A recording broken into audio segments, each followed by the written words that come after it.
Hi, my name is Anna, and my project that I'm going to talk about is my dissertation, which is ebooks' effect on CFL, American Kindergartners vocabulary gain.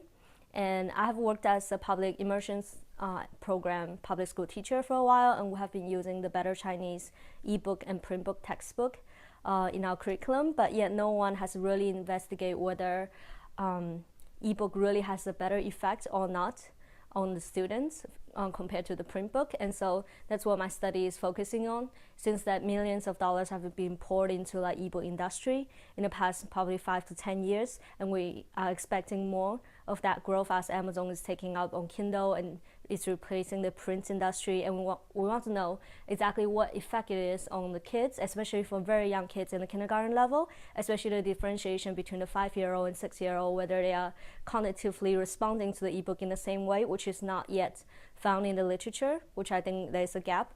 And so my research have looked into Chinese character learning, which has been very hard for alphabetic kids.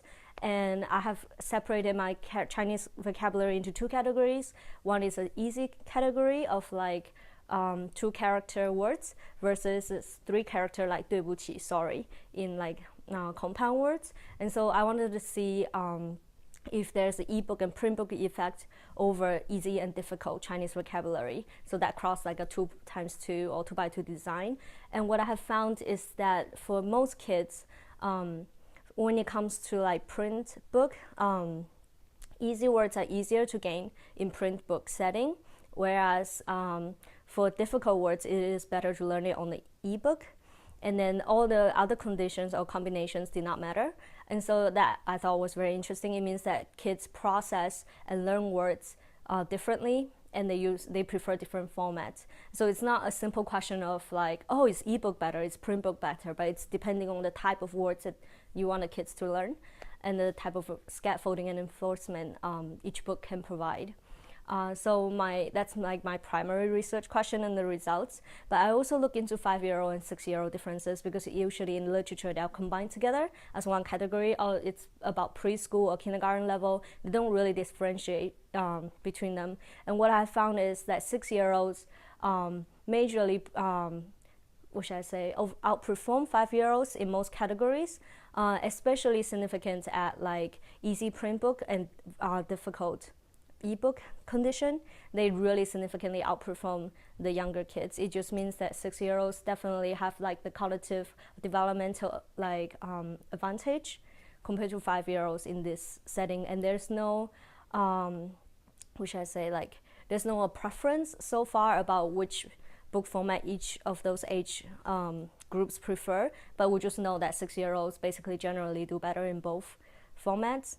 And so, but for younger kids, ebook definitely helps them a little bit in when it comes to like difficult setting, because they do increase a lot in their scores. But overall, 6-year-olds do better in every condition. And so that's the majority of my findings. And we also know that usually L1 literacy skills, for example, English kids, their English usually predicts their second language Chinese ability. But then in my study, it finds that it's not so much predictive of their L2 or second language achievement, but rather their L2 predicts their L2, which means their Chinese ability at the time of my testing predicts how many more words they learn later on at the end of the intervention. So it just means that even if the kid is not very good at their English to begin with at such a young age, it didn't matter that much as much as if they learn well in their Chinese L2 to begin with, then they can have a stronger L2 performance at the end. And so then it's just an encouragement to most parents who are like worried, oh, my kid is not doing very well in English. Now if I send him to learn a second language, we're all going to freak out and he's not going to be able to learn well. Well, it's not true. Even if his L1 is not so strong yet at such a young age, as long as if his L2 development, he has interest or he's learning well, he likes the teacher, he has enough vocabulary to begin with, then the Matthews effect will take place, which means the rich will get richer in education. Like the more the kids know in their L2, the more they can learn later on throughout their Chinese learning journey. So that's also another important finding for this study.